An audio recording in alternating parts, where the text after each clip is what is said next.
Day in the studio, folks. I got a real treat for you. Jennings Smith up in this biscuit. What's up, Jennings? Hey. Now, let me ask you a question. Jennings sounds like a last name. That's your first name.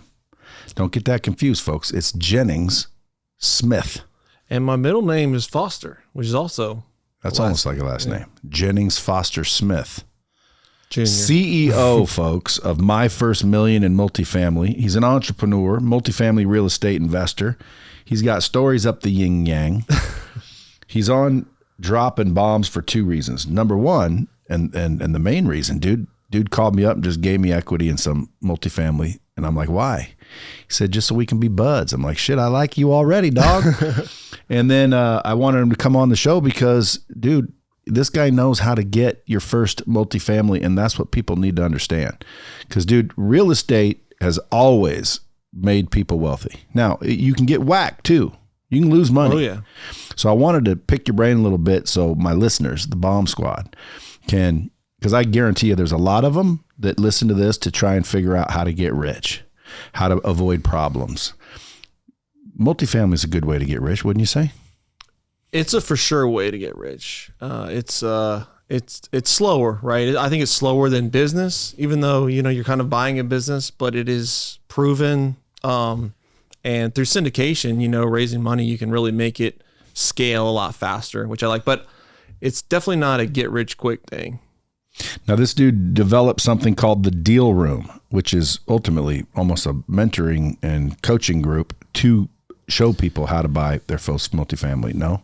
Yeah, I mean, I started with courses. So we built like this $2,000 course, and I thought I was going to, help all these people, and people bought the course. I was able to sell it. But the results were not really that good, and being honest, and people were reaching out to me saying, hey, can you do mentoring? Can you do ongoing coaching? And so we did that because we found that the accountability piece, and then you need a network, right? Multifamily is not going out there and flipping a house or buying a rental.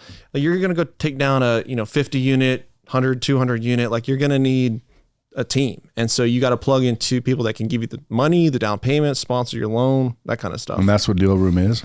That's what Deal Room is. Yeah, because, dude, I'm going to start, acquiring multifamily. You already got one, man. Well, I got a little fraction. That ain't nothing.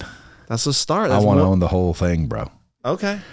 I want to start owning apartment buildings and things that I can rent, let's just say. Could be storage. I don't really care, but I want cash flow. So I need to start throwing money into multifamily. And again, I don't really have, I talked to Grant Cardone, obviously, for 8 years, and I still didn't fully understand it. Do you break it down to where, it's simple? It really is not that complicated. Like, you could learn. How much money down do you need? $400. $400. You can buy an apartment building. Oh. Well, I mean, no, you can get money back at closing. You can buy apartments, no money down. How do you find that? All right. What would you suggest? Someone's like, they got a little money. They're not stone cold broke, but they got a little money. Yeah. And they want to go out and get serious and actually find one and buy one. What would you say they do first?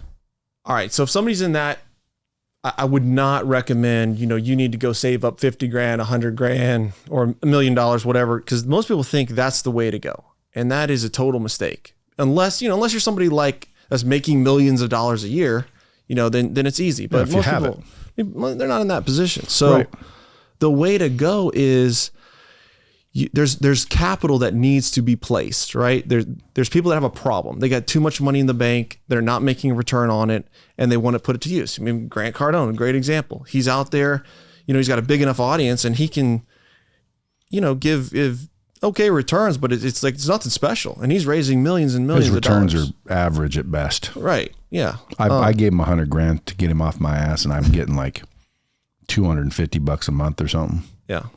Yeah. What is that like? What is that, about 3,000 a year? Yeah. That's okay, 2.5%. Yeah. Yeah. Right. So most real estate syndication. 3%. Dude, I can get better than 3%. Well, you're going to get paid on the back end though. Well, that's what he keeps saying. Yeah. I keep waiting, but we'll see. Yeah. All I know is it's not exciting. I want to own the whole thing. Gotcha. And Well, we can talk about that because I don't think that's what you want to do, but Why? Well, what I really want to do is just have cash flow coming in from my money. So if I put out $1 million, I'd like to get, $200,000 coming in from it. And every year it shows up like clockwork. And then there's assets that I could sell if I needed to that are going up in value and paying cash flow. I love that. I love it too, but it's real. It is a business to some degree, it's right? real estate. Yeah. Well, you're paying it down. You got tons of taxes. I'm not paying it down. The renters are. Do you pay a lot of taxes? Not terrible? Yes, but no. Okay. Yes and no. Yes and no. I mean, that's the real estate people pay like zero taxes. It's insane. Yeah. That's another benefit, isn't it? That tax, what do you call it? Depreciation. Yeah. But okay, going do you back pay any taxes? I get money back. Yeah. So, but going back to your question about like, how do you get started? It's, if you can solve a problem for other people, or, you can do the no money down techniques, which is like, there's two ways. You can raise capital for the down payment, buy the apartment, pay the investors their share, give them a cut. They're passive. They're getting cash flow. The other way is, utilizing like seller carryback. So here's something I did. Like I self-storage unit, 200 units and 185 units. And we found this guy who wanted 1.2 million for it. And it was too much. And so I said, hey, I can pay you $1 million cash, or I can pay you 1.2, which you want, but you got to loan me back 300,000. So I went to the bank, I got a loan for 80%.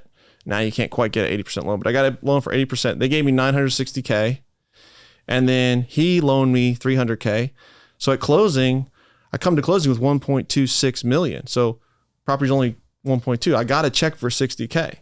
Now I've got to value add it. I've got to be able to refinance it in a couple of years and get him his 300,000 out. Like, it doesn't work on every single deal, but I bought a $7 million apartment complex that way as well, 70 unit in Charleston. So that is a really underutilized technique, because most time you hear seller financing, like, well, what are you going to give me 5% down? Like, that's not attractive to a seller.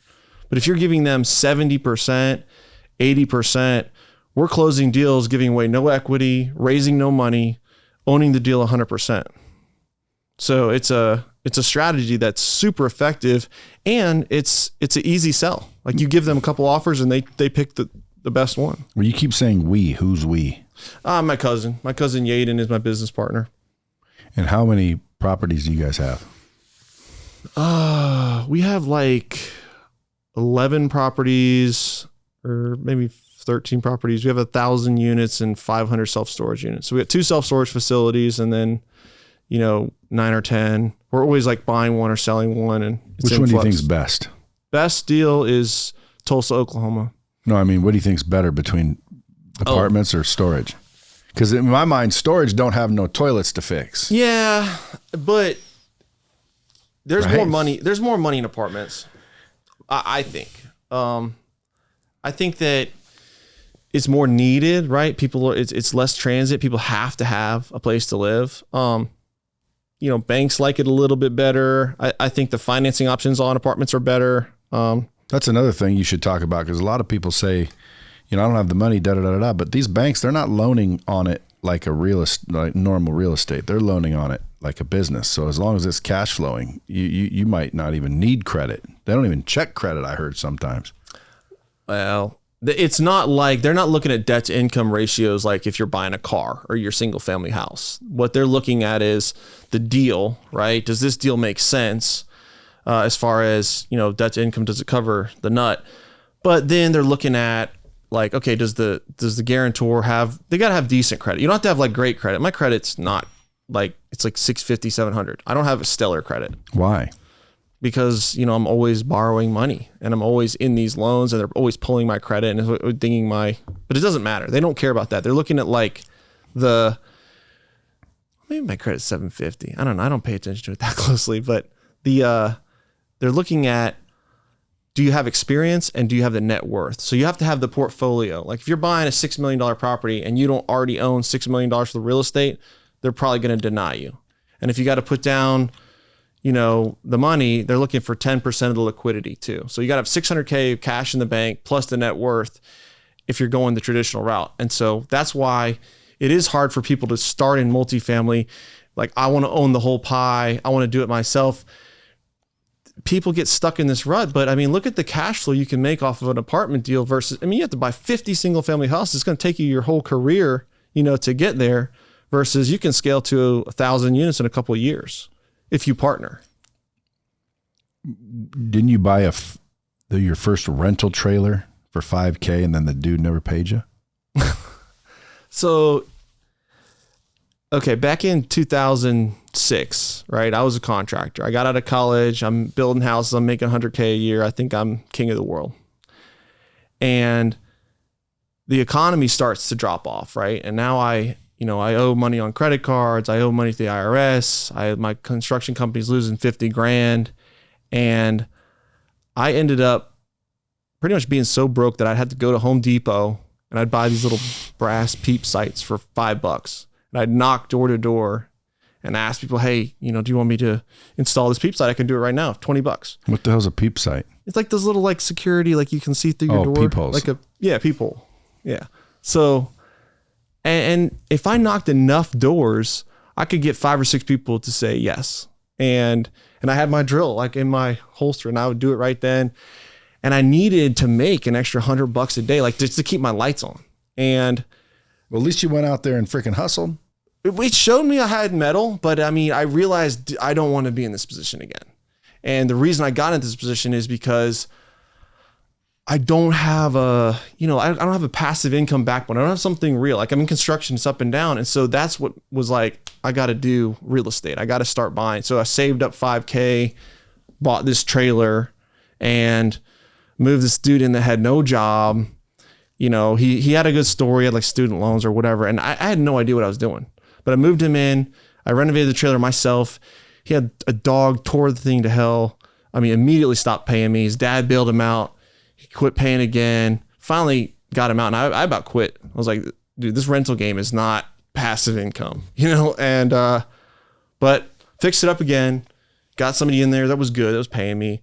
Bought another one for like $7 grand and got that one rented out. And I just kind of kept building it up until I had about, you bite your tongue there? Yeah. Go ahead. Good thing I wasn't talking. At about 7 or 8. And then I realized this is going to take me forever to really build cash flow. Like, you want cash flow, you got to have a lot of units. You get 5-10 units. I mean, you're making what, $1,000 a month. Like, who cares? Is your average door $100 a month in cash flow? Yeah, once they're stabilized, you can make $100 to $200 is doing pretty good on a C class. And if you have A class stuff, like really nicer stuff, it may not even be that. You're pretty much just hoping on the appreciation in the future, which is Cardone's model. Or at least I think that's. Well, Cardone's model is using everybody else's money. He's riding for free. That's how I do it. So he'll raise $100 million from regular people, go buy a property. He owns 35% just because he is him doing the work. Yeah. When we were talking on the phone, I was telling you how we own like 70 to 80% of our deals, most of them. And when you buy some of these like heavy value add stuff, like you don't want to give away that much equity. I mean, and there's strategies to own 100% of the deal too. So if somebody joins the deal room, they're going to learn all this stuff. You're going to show them, you coach them as our weekly calls. How's it work? Yeah. I mean, the first thing we do is onboard them. We give them our 96 video, like $2,000 course. Like, we cover the cost. It's stupid, but it's $400 a month. And we just give them the course right out the gate so that they have, a backbone or foundation of what to do. And then, yeah, I mean, the next step is once they kind of understand the fundamentals, we plug them into small groups. We plug them into deal sprints. We have weekly calls. We underwrite their deals live. I put my network of multimillionaires in there, loan sponsors. And if they do the work, I'll add that list if the deal's right. Yeah, I can put you in there. I just want to own the whole thing. Only because I say that because, to me, I don't want to. Why are they going to bring you a deal then if you're going to own the whole thing? What's in it for them? Commission. Nah, they don't want a commission. They want equity. Yeah, see, they want what I want. you can't give up 10, 15% of the deal? Sure. Maybe 50%? I can give up 50-50. Just depends on the deal. I mean, I'll take 20% of the deal. Shit, I'll take 1% of a deal. But I'd prefer all the deal. Why? So I can control it. I don't want, like, if I want to sell it, I want to sell it. Right now, if I told Grant, hey, let's sell that property, I'd like my returns. It ain't up to me. So I don't have any say in that matter. He does. He has all the say. If I invested with you, you probably have all the say. I do. Dude, I want to have the say. Well, you just got to structure it as like a joint venture where if you say, hey, I'm going to bring the money, right? I'm going to help you get the loan. Maybe if they're like but you're going to operate it and you're going to find it.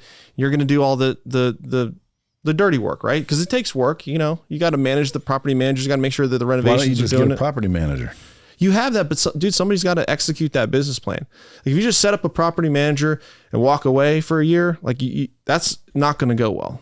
No, these property managers, I'm assuming, if they know you're not paying attention, couldn't they bullshit you? Oh yeah, dude. And it's happened to me. I had a property manager, on a good bit of my portfolio, and it didn't work out. It's just like you own all these businesses. You know, you can't just set up somebody and forget it. Like you've got to be checking in a little bit, every month or so. So your first apartments were 12 units. Those are baby apartments. I wouldn't even call them apartments. I'd call those a bunch of quads. I know you were crapping on the deal I gave you. You're like, this is a little hood deal. I did not. Yeah, you were like, this is. I don't even know what it is. It wasn't the best deal, but it was like I didn't say it was a hood deal. You're talking about somebody else. I don't even know what it is or where it was. It's in Ohio. You don't know where your deal is? I don't know where it is. And nor have I seen any checks from it. Is there checks supposed to be coming? Checks are in the mail. Okay, checks are coming. Good. Yeah, but I didn't give you any money either, so I'm not too worried. But here it says that you bought your first apartment, 12 units, and you couldn't get the loan and didn't have a down payment. So how'd you buy them? So yeah, this is a textbook example, and I think it's good for people to wrap their brain around something. Like you're not going to go from one or two rental properties to going to close in a 200, 400 unit, $20 million deal. You got to build the reputation, right? And build the experience. Like that's a lot of money. And nobody's going to work with you with no experience. So the 12 unit, it was $250,000, which is a super. Where was this at? This was in North Carolina. This was in Williamston, North Carolina. North Kakalaki. Town of 5,000 people. And nobody wanted this deal. It was publicly listed. It was on like Crexy, LoopNet, whatever, the main websites. And it was losing money. It was owned by an older guy who had a bunch of property and he wasn't paying attention to it. The manager was ripping him off, charging him like 22%. When I added up all the management fees, it was like 22%. And he was not charging for water. He wasn't charging for sewer. He was double paying for his trash. Like he was paying the city for trash and he also had a dumpster. And so I'm looking into this and I'm like, man, I can make money with this deal. And so I went to him, I said, listen, I could get a loan, but a bank's not going to loan on your property, right? This property is crap. Your financials, like it's not going to qualify. Doesn't cover. So because it's losing money. Right. I mean, the truth was I probably couldn't get that loan, honestly, but I told him it was his problem. It was his property. And so he's like, okay, well, if you put down 30%, then I'll finance you 70%. I'm like, all right, cool. So now I needed $80,000 plus, I needed about $90,000 and for like closing costs and stuff. So I pitched a couple investors, like I had been digging my well. It's something we teach. It's like get started on building these relationships with investors before you need the money so that when you have a deal that's live, you've got the relationships there. And so I go to the guy, he says no. I go to another guy, he says, yeah, I'll have a meeting with you. I sit down, I said, listen, I'm going to give you 40% of this deal if you give me $90,000. And I can make a cash flow pretty quickly. And he's like, well, why do you get 60% and I get 40%? Like I'm putting all the money down. And fair question. You would ask that question probably. 100%. So this was my pushback. I said, listen, these deals are extremely hard to come by, and that's the truth. Money's everywhere. And that is also the truth. If you don't want to do this deal, then I'll find somebody that will, because I can find money. And he was like, well, all right. I just wanted to see, I just want to push back on you a little bit. That's fine. We'll do the deal. So we split the deal 60-40. I implemented the play. And yeah, after I billed back for water, I got the dumpster gone. I raised rents maybe a little bit, $20. What do you mean the dumpster gone? I don't get it. So an apartment complex is like a lot of times you have to have a dumpster on site and you got to pay for dumpster fees. Whereas for your house, you got like a trash can, right? And that's part of your city taxes. No, I pay for garbage. Oh, well, some places, it's a part of your city taxes is the trash service. You don't have to pay extra. So you got rid of a dumpster? Got rid of a dumpster, got them trash cans because I was already paying for that with the city. And then charge them for the water. And that alone made the deal cash flow. So now we're cash flowing a couple grand every quarter. I'm paying him, I'm paying myself. I'm like, oh yes, this is working. And 18 months later, somebody comes and says, hey, I'll give you 415 grand for this property that I bought for 250. 18 months later, I'm like, sold, let's go. Because at this point I had bought a lot of bigger properties and it didn't really fit the portfolio anymore. It's too small. But so we sold it, and yeah, so my investor made like 50% on his money per year. He only had his money tied up 18 months and I made, I had no money in it. So infinite returns. And that's how we've structured all my deals, is all of it I've raised. Where do you find them though? So that is a great question. Finding the deals is two ways. One is go on LoopNet, go on Crexi, find the deals. They're going to be crap. They're not going to be good, but you can practice underwriting and you can call the broker. Call the broker, say, tell me about 123 Main Street. And he's going to tell you, why he thinks it's a good deal. It's not, right? Because if it was a good deal, it probably would have already been sold. But then that you can open up the door. Hey, well, what do you got coming down the pipe? What are you looking at now? And he'll tell you nothing, or he'll tell you, well, yeah, I just talked to these guys. They're thinking about bringing this to market and I'll shoot you the info. And the reason he'll do that is because if he gets a deal with you before he brings it to market, he gets both halves of the commission. So commercial brokers they're incentivized to have these pocket listings. And if they know you can close and you start building a relationship with them, you start getting these deals before anyone else sees them. And that's where I've gotten at least half my portfolio is from brokers giving me stuff before they take it to market. So how can you make 10 G's a month from one apartment deal? So you're not going to make $10,000 a month in strictly cash flow off of one apartment deal.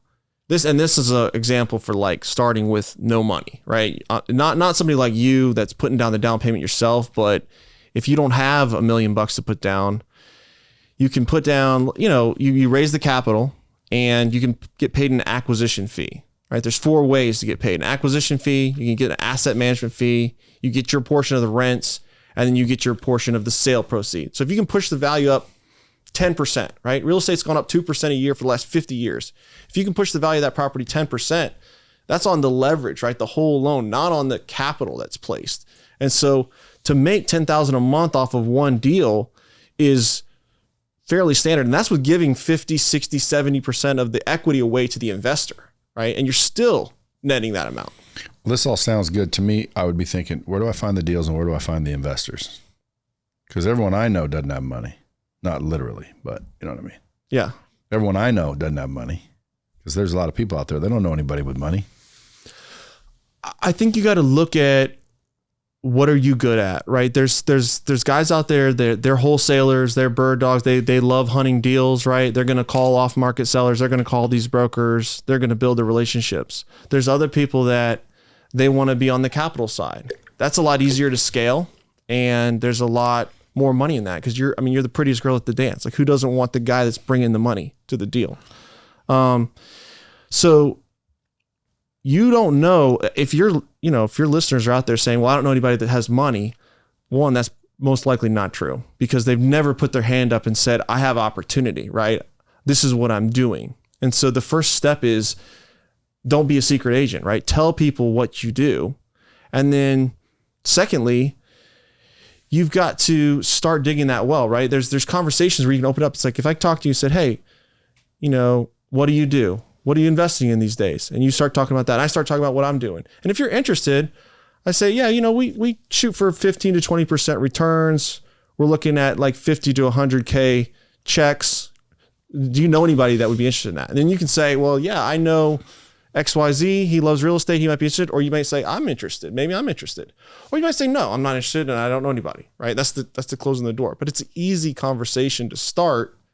And if you say, yeah, I might be interested in something like that, you know, you set a meeting. Don't rev up the chainsaw at the cocktail party and corner them and talk to them about real estate all night. I'm reading these story titles. This one says you bought a 70 unit multifamily deal and got a check for $200K at closing with no money out of your pocket. So basically, you signed some piece of paper and got $200,000. See, this is why I want the bomb squad to listen, because I point at the camera. That's the bomb squad out there. Your camera's right here. but this is why I want them to listen, because like there's a lot of people out there listen to this just to they have no clue. See opportunity, hear opportunity. But you can go out there if you're willing to find deals, you're willing to do the work, dude. You can make a deal where owner carries this and that, crazy shit happens, and a story like this takes place. What happened there? How'd you get $200K? So we bought this 19 unit out in Moncks Corner, South Carolina. It's a suburb of Charleston, and my cousin Yaden. Why 19 units? Whoever built that shit, why wouldn't they just add another one? It was 18. We added the 19th. It was 18. We added into the story. How do they build them? 18 at a time? Yeah, usually even numbers, 16, 12, 24. But they aren't really apartments. They're just kind of quads or something. Like when I picture apartments, I picture apartments. Yeah. I mean, like it was 300-400 of them at a time. Yeah. I mean, there's some like that too. Yeah. But this one had 18. So it was just a building. It was like 4 or 5. Yeah. Like quadplexes. Yeah. Yeah. So it was a bundle of quads. Well, some were 6 units. Like one building was 6 units. All right, you're distracting me. I got to get to the 7 unit. What happened? A real apartment. So he goes down and he takes a wrong turn, and he goes down this back road and he sees, like rows of real apartments, and there's like they're made out of concrete block, and the windows are boarded up, the doors are boarded up, and he's like, this doesn't look so good. It's probably a motivated seller. Something's wrong here. But there were some people living there. And so we look up the tax records. We find the lady, call her. Hey, would you be interested in selling? And she's like, yeah, I had somebody that was interested, but they fell out, and, we haven't really listed it with anybody, but yeah, I'm interested because she inherited this from her dad. She's running it all. Her brothers and sisters are, they're living off of it, but she's doing all the work. So she really just wants to get rid of it. And so we ask her, what she wants, and she wants, what does she want? She wanted like, I think $2.5 million for this thing. Okay. And you think 70 units, $2.5 million is a good deal, but really, I mean, some of this stuff is. Deal? Oh yeah. If they were in good shape, yeah, that'd be a phenomenal deal. How much? $2.5 million. So she wanted basically $35,000 a door. Right. But half of them were not finished, right? They like no interiors. I'm talking like no sheetrock, no paint, no cabinets. $35,000 a door good? Yeah. Oh yeah. That's good. What's the average standard B class property?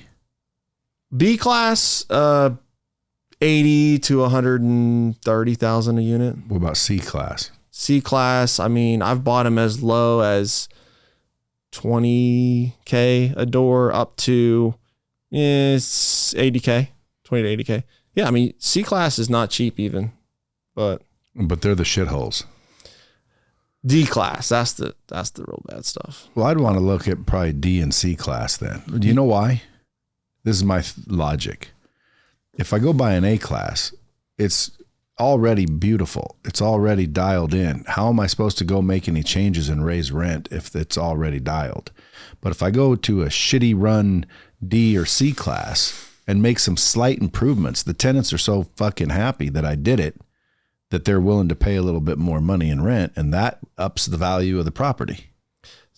So yeah, that's what we do, except I've tried with the D class. Like I've bought a couple trailer parks. I got a 34 unit D class apartment, and I wouldn't recommend the D. I would stick with the C. C in a decent area where there's a value add play. That's my bread and butter. That's what I think is the safest deal. You don't want to mess around with the D. I agree. I don't like D either. I mean, you got shootings, you got people that are not paying, you've got a lot of turnover, and it's just Shootings. Yeah. Didn't you get shot at one walkthrough or something? My partner did. Yeah. On one of our, it was a C class, but it was rough when we got it. We turned it up. We turned it into like pretty much a B class. But You ever have renters that say, "Fuck you, I ain't paying"? I mean, yeah, it happens. We've got people with balances, and I mean, there's headaches with it. You got anybody that like poured concrete down the toilets just to piss you off? I haven't had that yet. No. Nobody's destroyed your units. We've had some fires, which could have been. You have insurance for that, though. Yeah. So, dude, if I'm listening to this, it's like, okay, I'm going to the deal room. I'm going to spend your $400 a month. Is that what it is? $397. Okay, so I'm going to spend $397. How many months before you think an average person, not super talented, not super stupid, an average person can start like making deals? If they follow the protocol, like they follow the program and they show up to the calls and they do the work and they go through the course and they're interacting with their deal sprint teams and they're being held accountable, like 6 months is what we tell people to expect. 6 months before you're in your first deal. Now that doesn't mean you're on your own, you have your own big deal and you close it, but you have a piece of the pie, right? Where you're making traction. You've closed the deal, you've raised capital, you found a deal, you're managing the construction, you're the boots on the ground, you have a piece of the pie. And once you close one, the floodgates open. Like, I mean, I closed that 12 unit and within 2 years we had 1,000 units because of that confidence that it built of like, well, I can do this. This isn't rocket science. Like it's scalable. How much do you think your net worth is? So like doors and these assets under management, they're really vanity metrics, right? So if you hear a guy say, I got 1,000 units and I'm worth $100 million, or it's $100 million worth of real estate. Guy's not worth $100 million. Of course not. Because he's got debt, right? He's got investors and he's also got probably partners. So a lot of these big time real estate deals. The debt's the big thing. Like, if I have $1 billion under management, number one, it's not my shit. Number two, don't I owe at least 80%? More than likely. Yeah. I mean, a lot of our stuff is once you own it a couple of years and you refinance, you're at like 65% leverage, 70% leverage. So there's more there, but most of these guys, the GP side only has 20 to 30% of that deal, right? And then that's split up between 4 or 5 people. So they maybe only own 6, 7% of their 100 million, of which 80% is debt, of which the equity, 70% is the investor. So it's like they could be worth $1 million and quote unquote have a $100 million portfolio. So you should want to own the whole thing.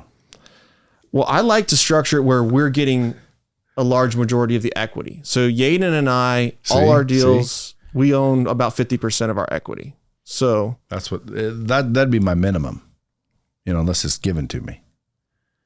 Yeah, I agree. I don't do deals if I can't get 50% of it. Now, the Lexington, South Carolina deal that nobody wanted, but you made $1 million on it. This is where you if you're looking on market, right, you have to find stuff that others overlook. You have to see opportunity where others see problems. The 12 unit, everyone just looked at the financials and they were terrible. Same thing with this one. It used to be an assisted living facility. It was a weird floor plan. All the electrical, plumbing was all tied into one. So as the landlord, I got to pay your power bill, my tenants, and everybody's like, oh, they're mining Bitcoin. They're going to be running my power up and they're going to be running the water all day. And so nobody wanted to buy it because you couldn't sub-meter the power or the water or the sewer. So I'm looking at this thing and it had a rough tenant base. I mean, they had like people with some mental problems. The guy had done a deal with the county and they were putting like, mental ward patients in there, and it just wasn't a great community there. Like a lot of crime and police and whatever. So nobody wanted this thing.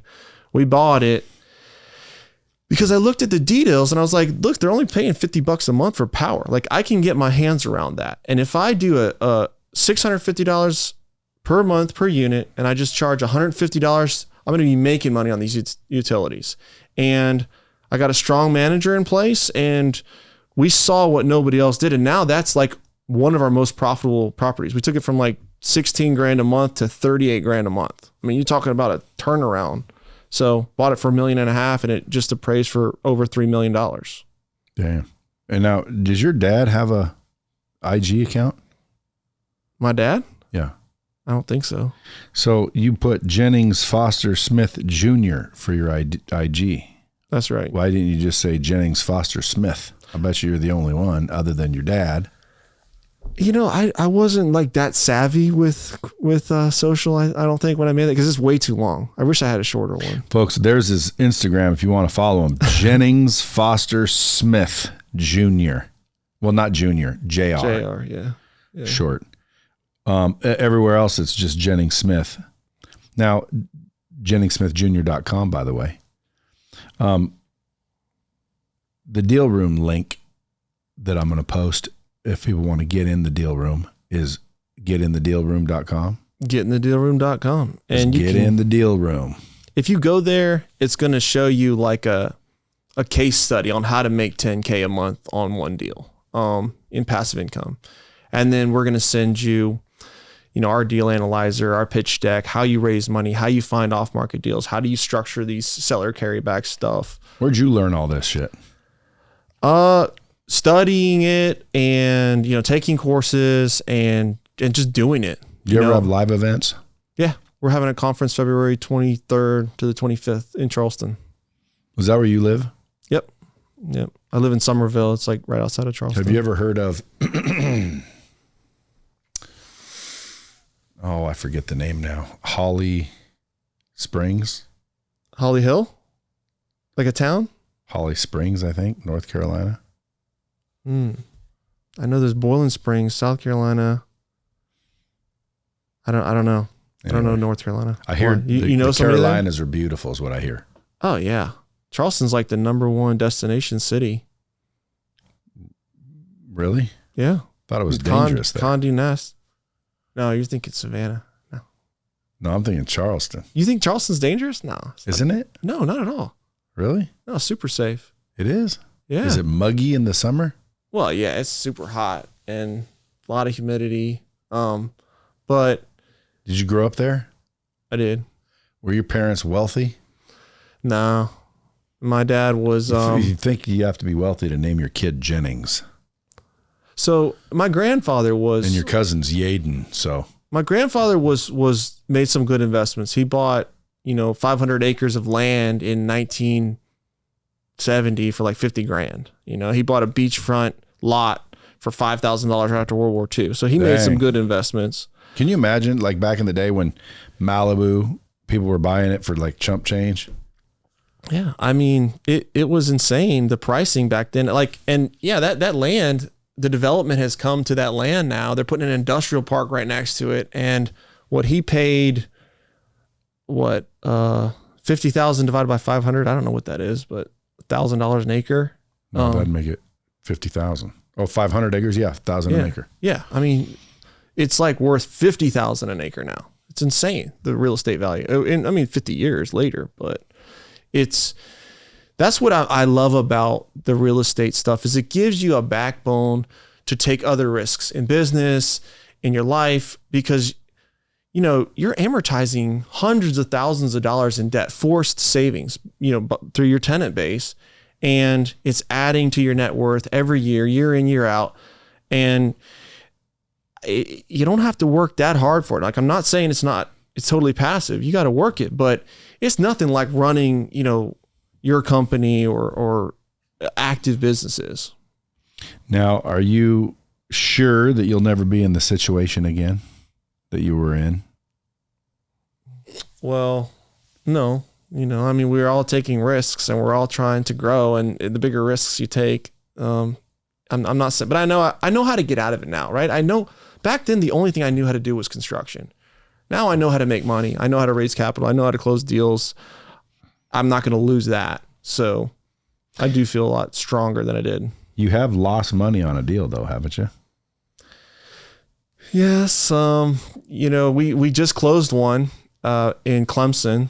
So Clemson's my alma mater, and I had kind of a soft spot for this deal, and it wasn't a bad deal, but a lot of things conspired against us. So but this is why a lot of people don't move forward, is because, like, you know, everyone always wants to give you the peachy picture of real estate, but nobody wants to tell you that you can also get your dick handed to you.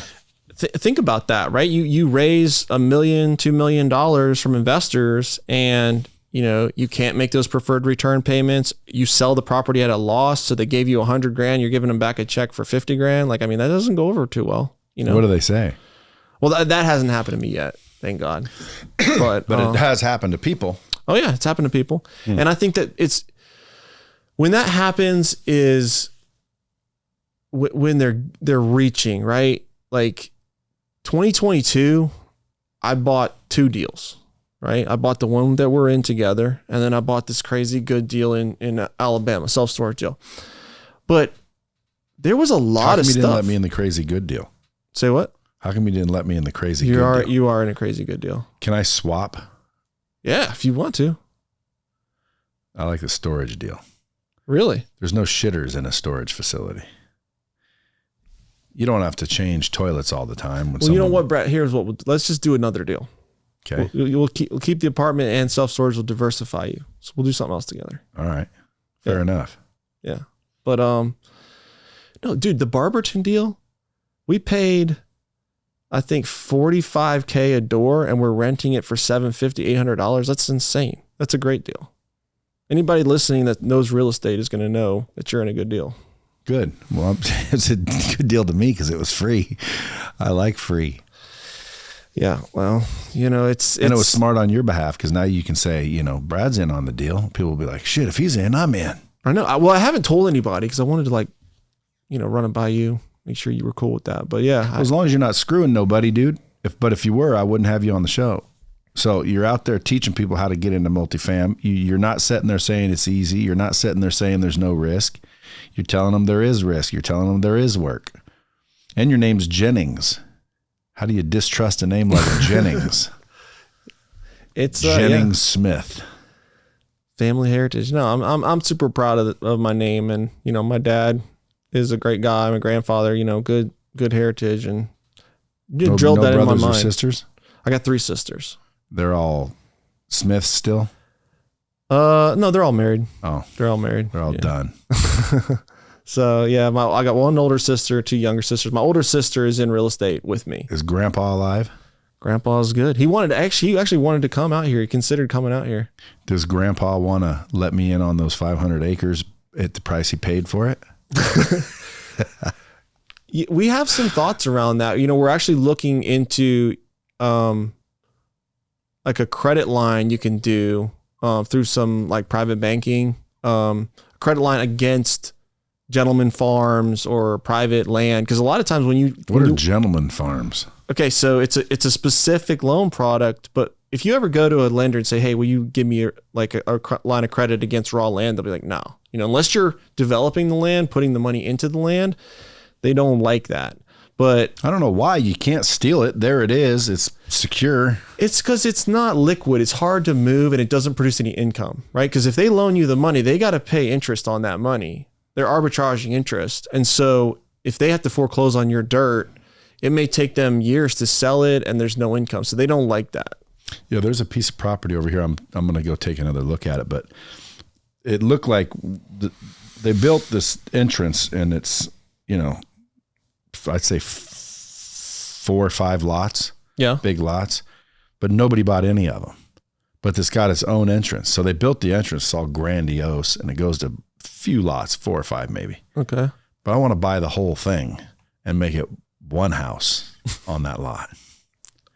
But are you trying to make money with that? No. Okay. You're just going to live there. I just want to look cool. Got it. Yeah. Like at some point in time, dude, making all the money should, you know, amount to something. Like, man, look at that dude's house. That's freaking a mansion. For sure. What's the difference between a house and a mansion? Technically, I don't know. I think technically it's 7 bedrooms or more. Really? Okay. So you can have a 5-bedroom house. It's just a house. 7-bedroom is a mansion. Okay. I got a house. I got a 5-bedroom house, and I got a garage, and it has a apartment above it. That's Does that 6. count? That's 6. What if it's a 2-bedroom It's apartment? 7 bedrooms or more. Let's ask. I don't have my phone. Ask Siri. Ask Siri. Yeah, I normally have my phone with me. Yeah, but I don't have I left it. So mine in we'll my have to ask backpack. Siri. Bomb Squad, go ask Siri. What's is the a definition mansion? of a mansion? I know I'm not think living it's in a 7 or mansion. more I'm not living in a mansion yet. bedrooms. I want 7 or more bedrooms. I want a house that's 7,777 square feet minimum. Number of perfection there. 7 bedrooms, 7 bathrooms too. You gotta have like 10 bathrooms. At You gotta have least. 7 bedrooms. At least. I don't want 7 bedrooms. Five bedrooms. But I want rooms like workout room. I'm going to design a house. I'm looking for property I want to design it, Custom built. custom build it. That way everything in there is you. I did it for 15 years, I want man. to dig a basement where I have to kill the contractors afterwards so nobody knows it exists. Yeah.